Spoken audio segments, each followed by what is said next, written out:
imagine if they're right. Planets like Earth, as common as dirt. Kinda changes everything, doesn't it? If that is what's in store, then exploring space in the future figures to be quite an adventure. Picture being able to leapfrog your way from near-Earth orbit to the Moon, to Mars, and then beyond, all the way to those Earth-like planets. The questions then are simple. How? When? And who gets to go? All of us wonder what's out there in outer space. When at last we said our final goodbyes to the 20th century, fewer than 400 people had experienced the thrill of space travel. Now, it's our turn. 50 years after the Wright brothers flew, we had regular transatlantic airplanes carrying you and me across the ocean taking vacations. 50 years from now, space travel will be available to the man in the street. We're talking about not just millionaires and entrepreneurs and daredevils and astronauts. We're talking about school teachers. We're talking about children. We're talking about ordinary citizens having the capability of fulfilling the thrill of a lifetime, to soar into outer space. This is one of the biggest changes coming. Space exploration that includes everybody. Why will it happen? 3 reasons, really. Number 1, we want to go. People love to take adventures and see what's over the next mountain range. And space is our next mountain range. It's the only place we haven't gone. We will be sending civilian tourists into space. That's guaranteed. Number 2, we really don't have a choice. In the future, our very survival may depend on whether or not we can explore outer space. It's very dangerous out there. There are comets, there are meteors. The Earth itself, the atmosphere could change and make life very difficult on the planet Earth. That's why this urge to explore will eventually save the human species from extinction. But most of all, number 3, there is a lot of money to be made. The future of space exploration and commercialization is going to change history more than anything else going back to the beginning of time. I fundamentally believe that the first trillionaires are going to be made in space. Everything we hold of value here on the planet, minerals, metals, real estate, information, energy, is available in near infinite quantities in space. It's not a matter of if, it's a matter of when. And I really think that now, with all the new companies we're seeing and the new initiatives, that the commercial aspects and the commercial economic incentives of space, space transportation, space development, space businesses are going to develop quickly, very quickly. In fact, it's already begun. People see gold in them thar stars, and they're clamoring to get at it. Starting right here on Earth. Ever heard of Space Adventures? Space Adventures is a company bent on turning space into a vacation destination. Right now, for $5,400, you can board a Russian jet and grab a taste of weightlessness. Think of this as practice for the trip. Floating higher and higher. A wonderful feeling.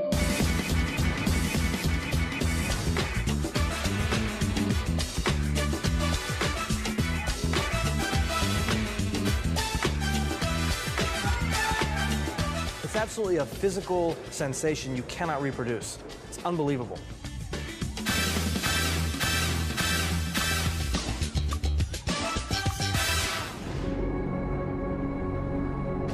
But within 3 to 5 years, they hope to offer a suborbital space flight that will take us to the very edge of space. Price tag, $98,000, or roughly half the cost of buying a house.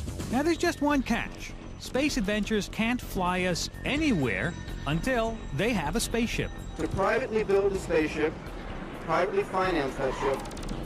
Enter Peter Diamandis and the International X Prize Foundation. Diamandis established the X Prize in 1996 for the sole purpose of getting people to develop new concepts in launch vehicles that can carry paying passengers. A big cash award will go to the first team to fly a spaceship with 3 adults to 100 kilometers, land, and then make the trip again within 2 weeks. When someone does that, they'll get a $10 million check. Life is a daring adventure or nothing. Helen Keller.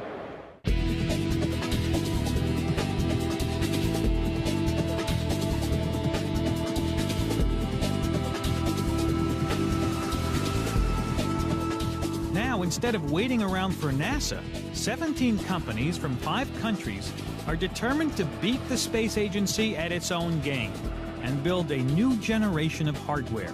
The hope and the expectation is that through this competition, we'll be able to generate not one, but maybe a dozen different designs specifically put together to carry you and I into space as tourists.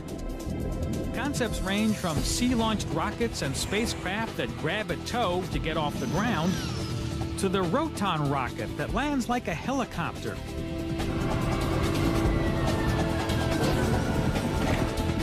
So can we expect that in the next couple of years we'll be getting our boarding passes? Well, I wouldn't count on it, because the X Prize contenders have run into a very big problem: money. Spaceships are expensive to develop, and even more expensive to get off the ground. Imagine John Glenn made out of solid gold. And then you understand the cost of what it took to send John Glenn into outer space. $10,000 per pound to put anything in orbit. Turns out we won't get far until the cost of space travel comes down, way down. I truly believe that the key to opening this up is going to be tourism. The one thing that tourism has, which all the other space markets doesn't have, is volume. There are millions of self-loading carbon payloads, namely you and I, who've got money to go into space, and that will make all the difference. Within the next 5 to 10 years, a new generation of spacecraft should reduce the cost of space travel by a factor of 10 and eventually a factor of 100. So going into outer space may be no more expensive than a safari in Africa. Which brings us back to NASA. NASA might just win this race yet, because engineers there already have cost-cutting concepts in the works. Today, booster rockets are very expensive, and they take 3 stages to go into orbit.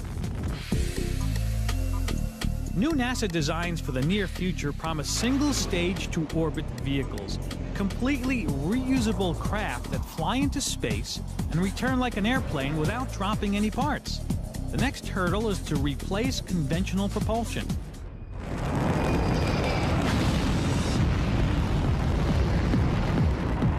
The key is going to be getting away from chemical propulsion.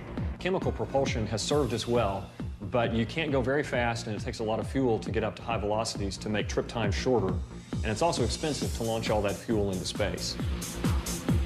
Just what will power the spaceships of our future? Well, it all depends on where you want to go. For example, for short trips close to home, think magnets.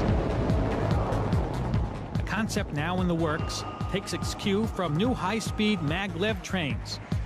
It's a magnetic-powered concept called the magnetic levitation catapult,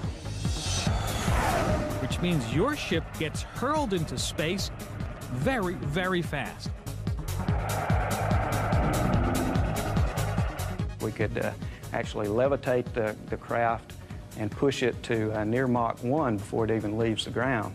And so all that propulsion system that we now carry all the way to orbit can be left on the ground. It's easier to maintain, and the vehicle becomes smaller and looks more like an aircraft.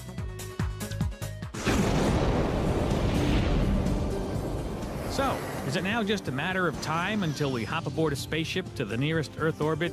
Maybe not, because in order to get to the future, we first have to prepare ourselves. The next question you gotta ask yourself then is, how strong is your stomach?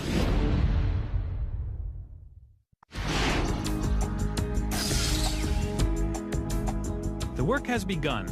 Now the journey that will one day take us to those Earth-like planets seems inevitable.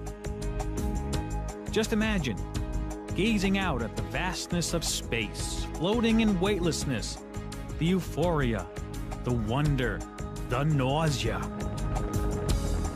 If you or I were launched into space on a vehicle like the space shuttle, there are a few things that are likely to happen to us beyond the gee whiz, here I am, isn't this wonderful, I'm in space, and they're not all fun. If it's our pioneering spirit that gets us into space, it will likely be a shot of Dramamine that keeps us there, because the trip, it turns out, might very well make us sick. Just ask the two people who already went. Yes, two civilians have already proved that you don't have to join the space program to take short jaunts into space. There was the British chemist Helen Sharman, who spent 6 days on the Mir space station in 1989. Believe it or not, she answered an ad on the radio. Astronaut wanted, no experience necessary. The trip was actually part of a scheme to re-energize the Soviet space program. To this day, Helen is the only woman who has ever gone into space just for the fun of it. You have to make sure something's attached all the time, otherwise it floats off and you never find it again. The second civilian actually got paid to go up to Mir, a reporter from Japanese television.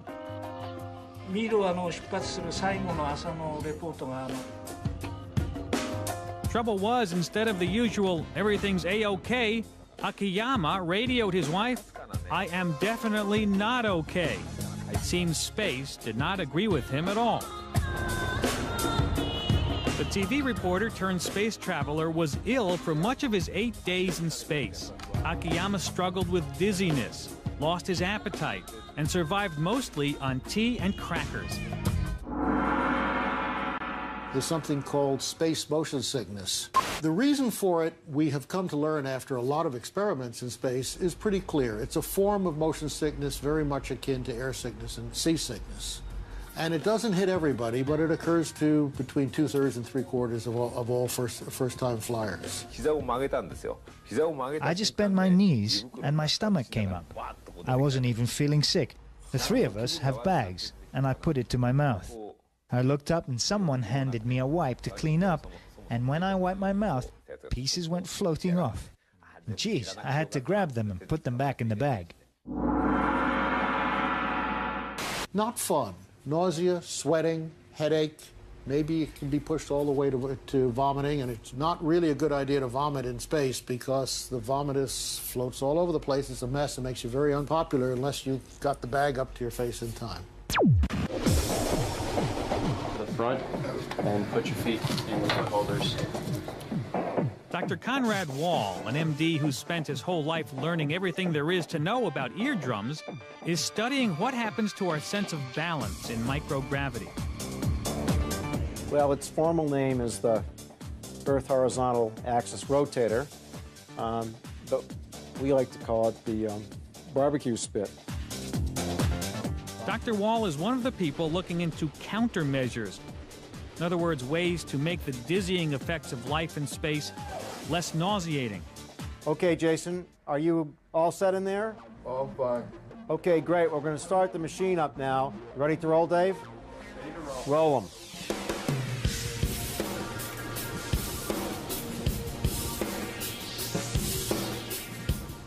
Using the so-called barbecue spit here at the Massachusetts Eye and Ear Infirmary in Boston, Wall is monitoring what happens to the body's central nervous system when it gets tossed around like a piece of luggage, just as it would be on a ride in weightlessness.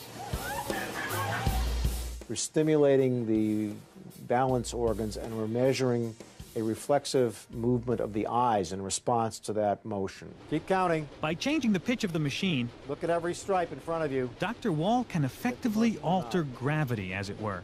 Less pitch, less eye movement. More pitch, more eye movement.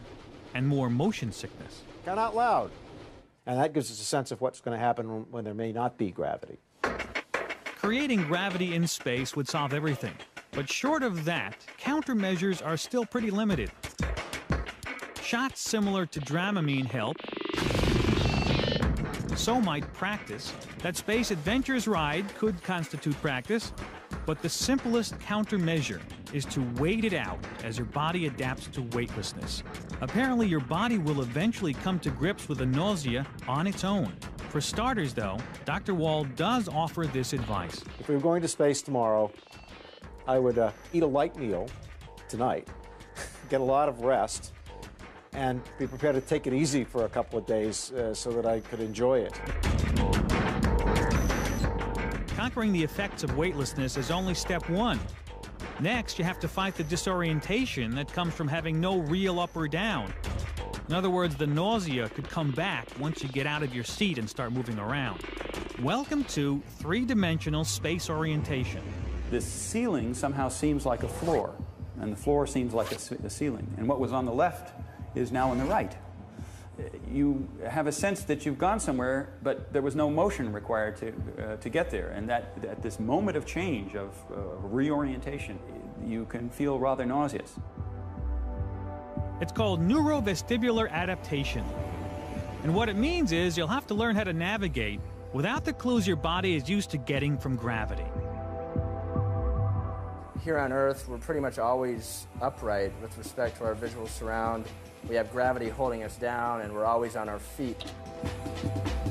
This virtual reality setup combats a real lost-in-space scenario. The objective of the experiment here is to explore spatial memory in a simplified situation, but resembles the problem that an astronaut is faced with in the node of a space station. The subject plays astronaut, practicing how to find his way out of a space station.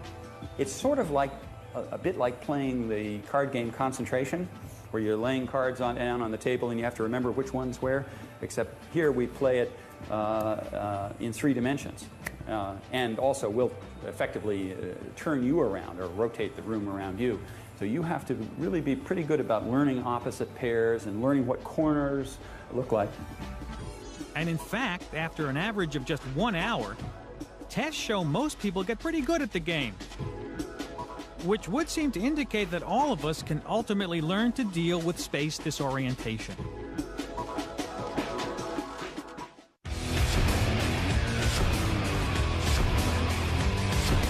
Without progress, deviation is not possible.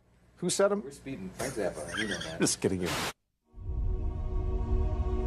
Now that we know what to expect, where will we go? Well, our first stop might be the International Space Station or something just like it. And if so, we're likely to lounge around in a place like this. It's called Transhab, as in transit habitat. Transhab can be attached to things like the space station and then inflated. A prototype has already been tested in NASA's space simulator.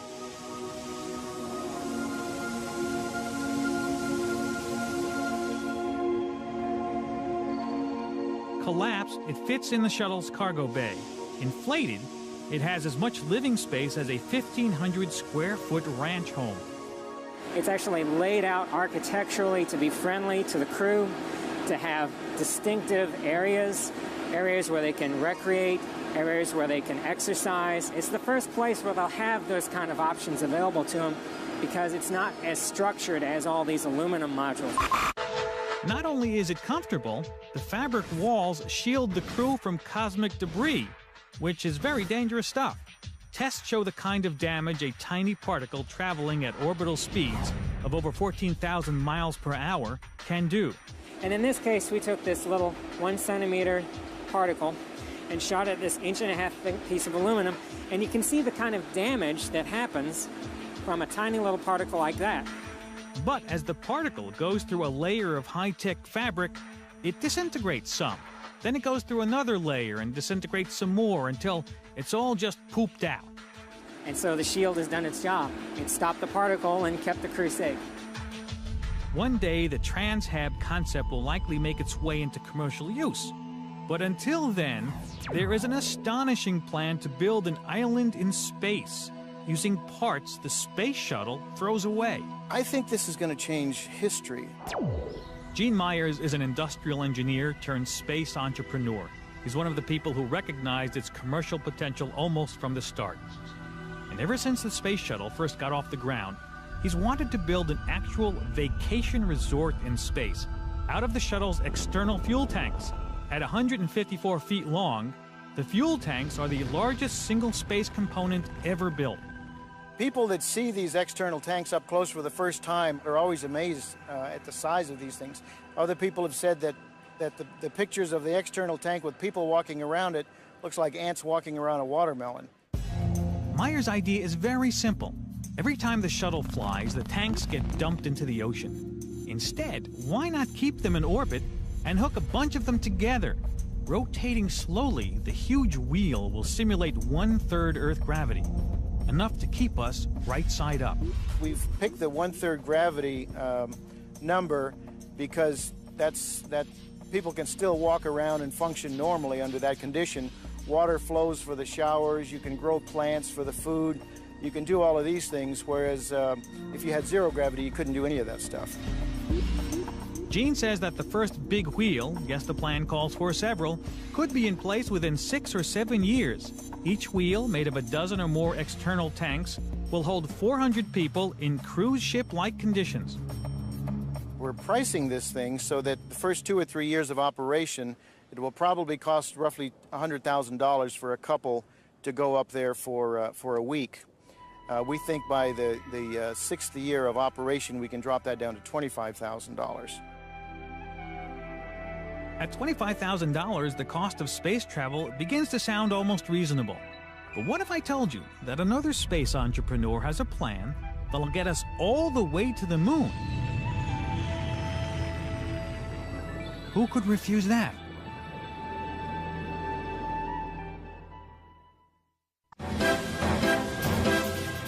I never think of the future. It comes soon enough. Albert Einstein.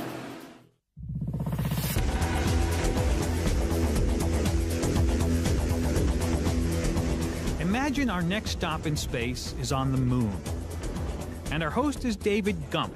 Now, Gump wants to take us there, and he'll do it with a robot. From inside this garage in Northern Virginia, Gump has hatched a company called LunaCore and his own daring entrepreneurial plan. A plan to land a robot on the moon's pole and explore for lunar ice. Our robot will land near one of the poles and do several months of live exploration that you can access via the web, on television, and at science centers. Finding lunar ice is a very big deal, because where there's ice, there's water. And where there's water, there's lots of possibilities, which is why LunaCorp wants to get to the moon. We're starting off with a single robot to go to the poles to look for water, but we're going to supplement that with a whole family of robots to do things like extract the water, to emplace telescopes for scientists, to be able to start building habitats for settlers. There's going to be a plethora of robots going off doing lots of cool things to get ready for real frontier settlement. Water on the moon would not only mean we could grow crops, we could also make rocket fuel. And if we could make rocket fuel on the moon, that means we can land there and refuel our spaceships and go deeper into the solar system at far less cost than if we had to haul all of our fuel up from the Earth. a refueling station on the moon makes a trip to Mars or even further, remember we're still working up to finding those Earth-like planets, that much more feasible. Before that can happen, though, Gump has to get his robots to the moon. A new concept in the works at NASA could be the answer. They call it the tether. The idea is that to haul stuff around in space, why spend money on conventional fuel? Instead, sling it around like a yo-yo. A short-range version that could be used to carry cargo from a low-orbit transport vehicle to the space station, or even the moon, is the electromagnetic tether. Now here's how it works. A satellite reels out a long, thin wire. Electricity flows along that wire, making its own magnetic field. Now, that magnetic field interacts with the Earth's magnetic field. And they push against each other, much like would happen if you picked up two bar magnets and took the north poles and tried to put them together, they push apart. Well, we're using that same kind of a force to push on our tether thanks to the Earth. And therefore, we don't have to use fuel or any kind of propellant to move. And that means that maneuvering cargo like Gump's robots suddenly becomes very cheap. Now that's significant because in the past you'd have to use chemical rockets to do this maneuvering. Again, taking hundreds of pounds of fuel at $7,000 to $10,000 a pound to get into space. And the beauty of an electrodynamic tether is that it's completely reusable, so your cost per mission can be dramatically lower. Once his robots are on the moon, Gump can realize his dream of building a refueling station that can help us travel to Mars. But how will we get there? Mars is at least 35 million miles away. Thus, we need speed. This is the engine NASA engineers believe will deliver. This is the Vasimir engine, which is NASA's easy way of saying variable specific impulse magnetoplasma rocket. And what that means is it won't burn anything. It will eject plasma. A plasma is a super hot gas, so hot that it can only be contained within a powerful magnetic field. Typically, a plasma is as hot as the interior of the sun, for example. Extremely hot. We're talking about millions of degrees in temperature.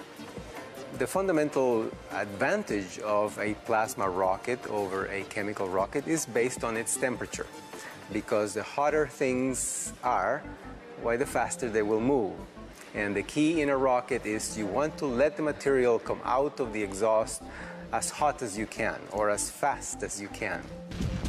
The huge amounts of electrical energy needed to heat the plasma will be generated by nuclear reactors, which will make the plasma rocket capable of reaching 44 kilometers per second, 5 times as fast as the shuttle in orbit. Unlike the chemical rockets that we use today, where you get a big push and then you really coast the rest of the way with no impulse on your body, these rockets are much more gentle. And however, their push is continuous, so the rocket is on all the time. The net result of all that power is that a plasma rocket will get you to Mars in a fraction of the 18 months it would take with conventional rockets. We can reduce the trip time to the order of 90 days, for example, or maybe even faster than that. And that is very good news for human space travel. 90 days is still a long time when you take into account everything you will have to do without.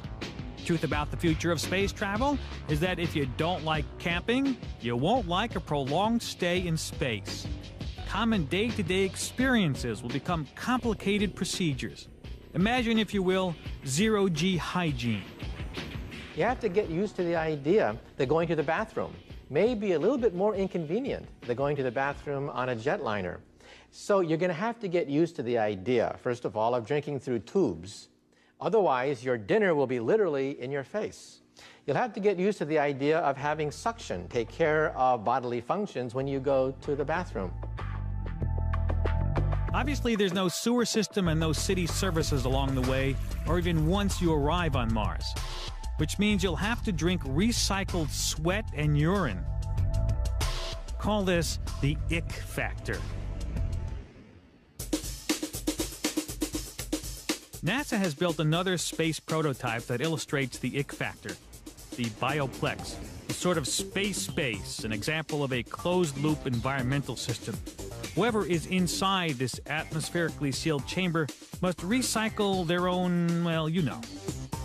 With an eye towards the future, NASA has already locked a crew of 4 people inside the bioplex, what they affectionately call the can, for a mission, or was that a sentence, of 91 days. Eventually, they will confine one lucky crew for a year and a half. Done. During the 91-day test that Nigel was the commander of, we started that test with a little over 200 gallons of water, and we finished that test with about 200 gallons of water as well, but we processed 2,000 during the test. Through the crew. So we processed that water about 10 times. He drank the same water about 10 times, and he's living proof that it works. Besides testing how to make the most out of limited air and water, the crew discovered what it may be like traveling to other planets without all the comforts of home. You literally know everything about those people. There is no privacy in those chambers. There's no audible privacy. So you know how many times they go to the bathroom. You know how much they sweat when they exercise. So you really have to be very open with each other. You certainly need a sense of humor. But what about being somewhere else, say on the surface of another planet? For example, Mars. That the can't do. So instead, we travel to Mars on Earth.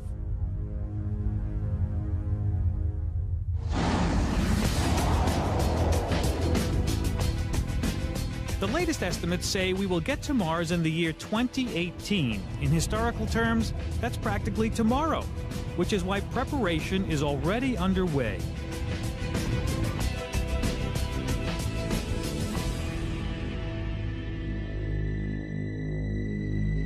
Welcome to Devon Island, the closest thing to Mars on Earth.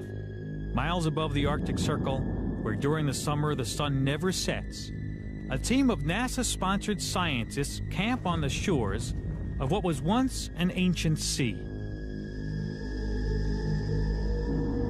Devon Island is an incredible place. It's the largest uninhabited island on our planet.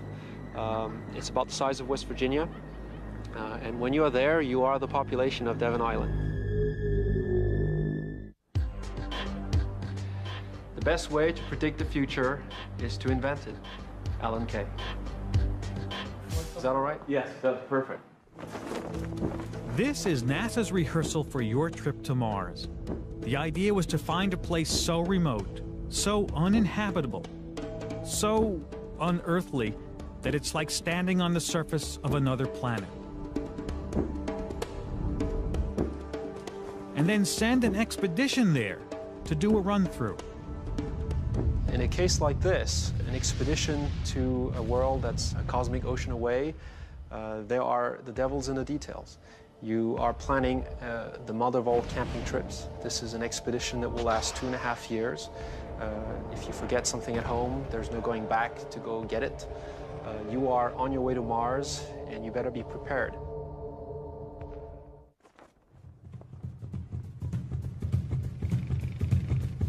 The average summer temperature on Devon Island is 40 degrees Celsius. On Mars, it's minus 70 degrees. The environment outside is not just cold or unpleasant, it's lethal. It's a low-pressure atmosphere. It's equivalent of about 100,000 feet on the Earth in altitude. You get zapped by ultraviolet light intensely during the day. There's no liquid water really available outside. In fact, you have to drill to get to any ice, if it is there at all.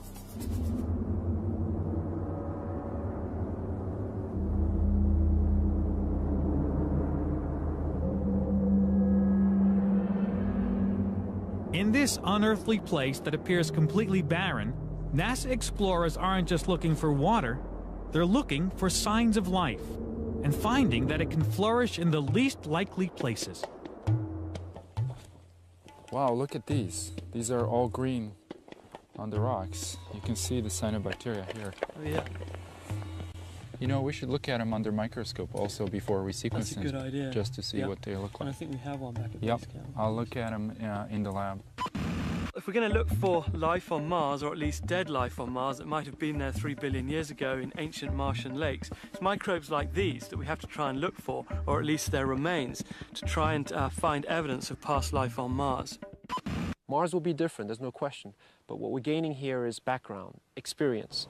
By noticing, for example, where the hot springs are located in the crater, we can strategize as to how we might go about finding those same hot springs on Mars.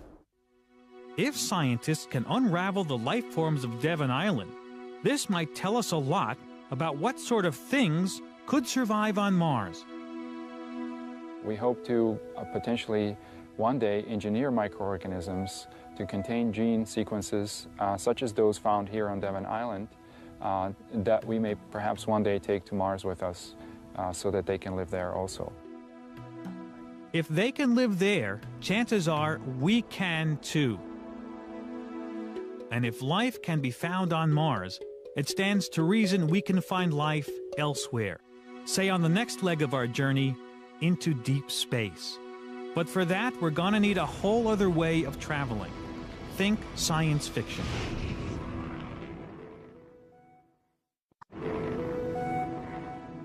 All of us have thrilled to see the Starship Enterprise race across the heavens. We've all seen the movie Star Wars, but hey, we're still many generations away from being able to field a genuine starship. However, within a 50-year time frame, I think scientists will seriously build prototypes that may send small packages out to the nearby stars. The latest thinking says that the advanced propulsion systems that will take us into deep space won't even burn fuel. Space isn't empty. There's a lot out there. There's sunlight. There's radiation that you can use for transportation. There are magnetic fields. There are plasma clouds around the Earth and around Jupiter. And if you can find a way, typically with large systems, to tap into this diffuse energy, and you don't have to carry it all with you, and you can potentially revolutionize the way we explore space. For trips very far out into the solar system, NASA engineers are experimenting with wind, solar wind.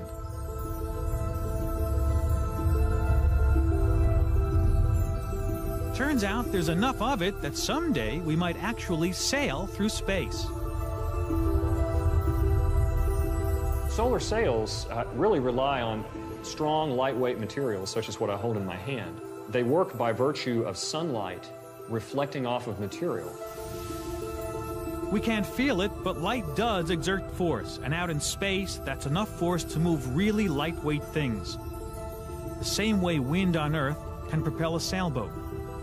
And since the sunlight is constant, even though it's very low pressure, if you have a large enough sail and you push on it long enough, it'll start moving very rapidly. And that's the key to a solar sail, in that you're not taking your fuel with you, and you've got this constant push from the sun that lets you get your propulsion. If the solar sail concept takes off, it will likely be used first for robotic flights out of the solar system, which you may view as a blessing in disguise once you hear what these long-distance trips are likely to do to your body. And you thought the floating vomitus was bad. The serious problems for the longer term in space are not with the inner ear or with the heart and the cardiovascular system, but with our bones and muscles. Turns out weightlessness isn't just hard on your stomach. It's not so great for the rest of you either. Bones lose calcium, muscles weaken. A long trip, say anything over a month, will probably leave you, well, frail. Let's put it that way. We lose about 0.5% of our body's bone mass every month. Well, for a 1 week or 2 week flight, that's not serious. But if you're talking about going up for many, many months or years, then we're going to find that our big weight-supporting bones are getting smaller and smaller, run the risk that if there is a fracture, it won't be able to re-heal. The astronauts that were up on the American Skylab station found that their hearts shrunk by 10% while they were up there for 2 or 3 months because there was so little work for their hearts to do. When they came back, they used to get dizzy quite often because all of a sudden their heart had to pump 3 times as much. The solution to all of this is right out of the movies, artificial gravity. A rotating spacecraft could replace gravity with centrifugal force. It would work, but it's impractical. The cost and the complexity of having very, very large rotating space vehicles are probably unnecessary. So instead, scientists are experimenting with small radius centrifuges, compact enough to be practical, big enough to exercise in. We can have what I've referred to as a spin in the gym. And the spin in the gym might be all that's necessary to maintain body condition so that any of us could go up not just for short duration flights, but go up for flights of an indefinite period, weeks, months, years, and come back in a condition which is safe and healthy. If you like amusement parks, you like this ride. The theory is that you lie on a spinning bed or something like it and do exercises, say crunches or leg lifts, for about 45 minutes a day. The gravity created by the spinning adds just enough force to the workout to keep your body from falling apart. Now, if that's all it takes, then what's stopping us from getting to those Earth-like planets? Less than you might expect.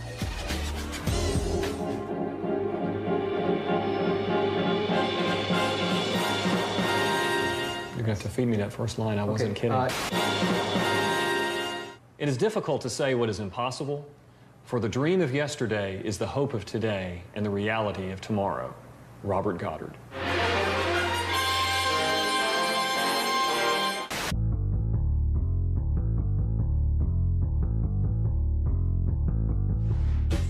We've finally reached the most ambitious part of our journey, interstellar space travel, the stuff of movies and magazines. Or is it?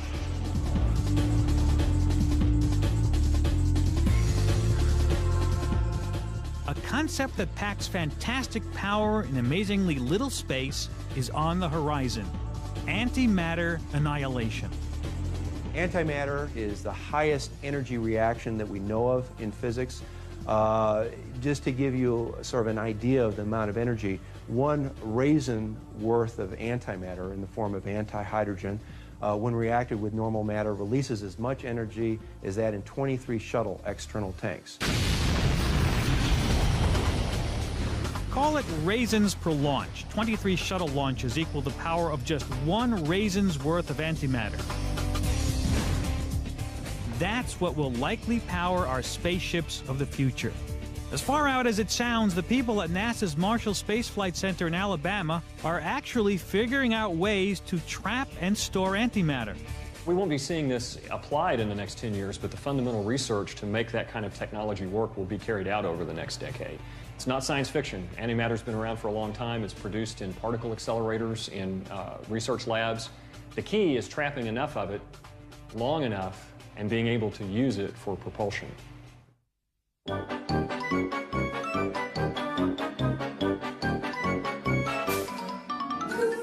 It's kind of fun to do the impossible. Walt Disney. Assuming they can get this antimatter idea to work, and why assume they won't, then we should be on our way to the farthest corners of space, in search of the Earth-like planets we've waited for. And chances are, we'll already know exactly where to look. NASA has another trick up its sleeve that, if successful, will point us directly to our final destination. It's a program called Origins.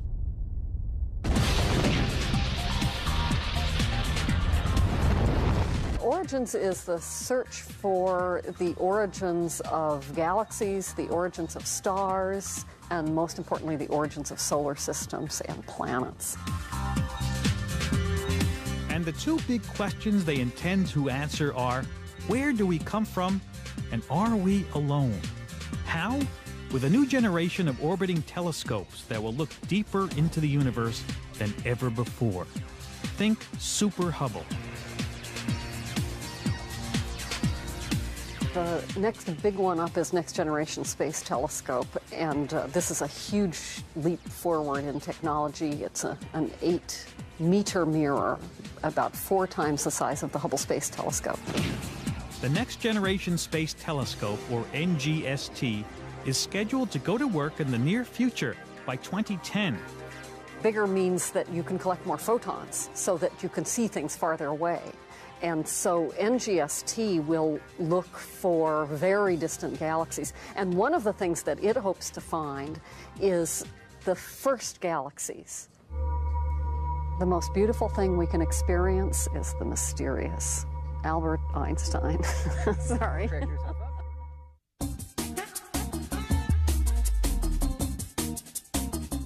To find smaller, fainter, more distant objects, the telescopes will get bigger and ultimately will be linked together.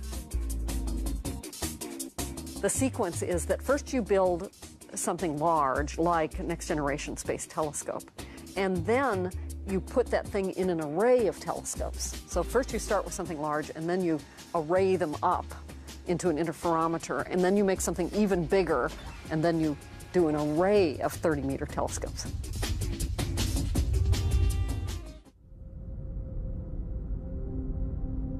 But to answer the really big question, are we alone, means finding not just distant stars, but those planets like Earth, the ones that are going to be as common as dirt. And that's the job of a super space telescope called TPF, the Terrestrial Planet Finder.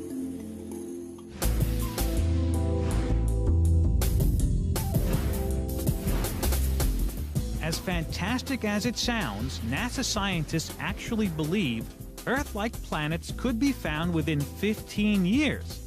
Then comes the really exciting part. The next event that's going to get the kind of excitement that Sputnik and Apollo had is going to be hard evidence for life outside of Earth. There is life outside of Earth. I'm absolutely convinced of it. I don't mean extraterrestrials. I don't mean people I don't like characters. But I mean evidence of life, either past or present. And that is going to excite the imagination of everybody here on Earth in a way which is at least as exciting as the dawn of the space age. I think intelligent life is going to be very rare, but I think life itself is going to be ubiquitous. I think that we are going to find life everywhere. Everywhere where there's a shelf or a rock that it can live under, you know, anything, anywhere, we're going to find it. That's my guess. It's just going to be everywhere, but it's not going to be very advanced life. It is that people who speak or squawk or grunt or whatever are going to be really rare.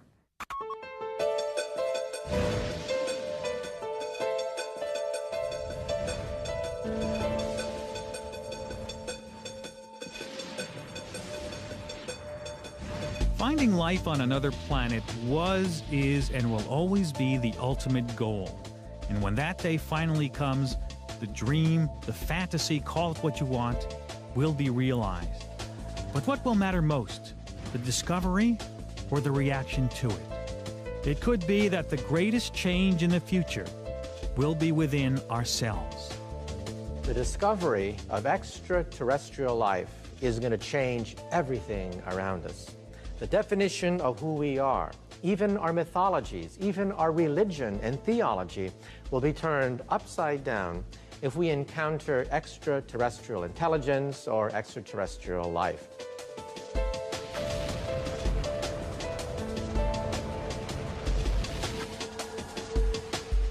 On turning space into a vacation destination. Right now, for $5,400, you can board a Russian jet and grab a taste of weightlessness. Think of this as practice for the trip. Floating higher and higher. A wonderful feeling.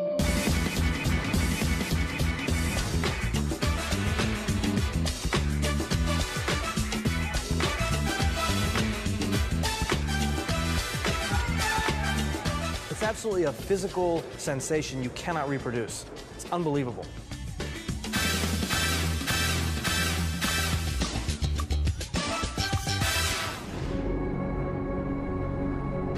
But within 3 to 5 years, they hope to offer a suborbital space flight that will take us to the very edge of space. Price tag, $98,000, or roughly half the cost of buying a house. Now, there's just one catch.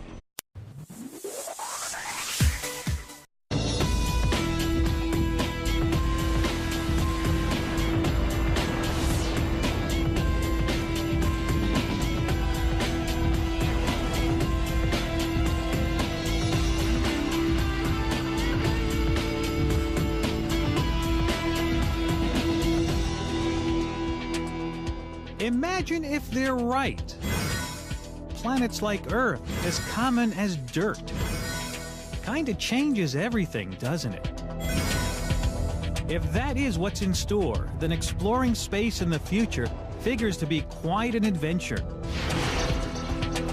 Picture being able to leapfrog your way from near-Earth orbit to the Moon, to Mars, and then beyond, all the way to those Earth-like planets. The questions then are simple. How? When? And who gets to go? A lifetime to soar into outer space. This is one of the biggest changes coming. Space exploration that includes everybody. Why will it happen? 3 reasons, really. Number 1, we want to go. People love to take adventures and see what's over the next mountain range. And space is our next mountain range. It's the only place we haven't gone. We will be sending civilian tourists into space. That's guaranteed. Number 2, we really don't have a choice. In the future, our very survival may depend on whether or not we can explore outer space. It's very dangerous out there. There are comets, there are meteors. The Earth itself, the atmosphere could change and make life very difficult on the planet Earth. That's why this urge to explore will eventually save the human species from extinction. But most of all, number 3, there is a... All of us wonder what's out there in outer space. When at last we said our final goodbyes to the 20th century, fewer than 400 people had experienced the thrill of space travel. Now, it's our turn. 50 years after the Wright brothers flew, we had regular transatlantic airplanes carrying you and me across the ocean taking vacations. 50 years from now, space travel will be available to the man in the street. We're talking about not just millionaires and entrepreneurs and daredevils and astronauts. We're talking about school teachers. We're talking about children. We're talking about ordinary citizens having the capability of fulfilling the thrill of a lot of money to be made. The future of space exploration and commercialization is going to change history more than anything else going back to the beginning of time. I fundamentally believe that the first trillionaires are going to be made in space. Everything we hold of value here on the planet, minerals, metals, real estate, information, energy, is available in near infinite quantities in space. It's not a matter of if, it's a matter of when.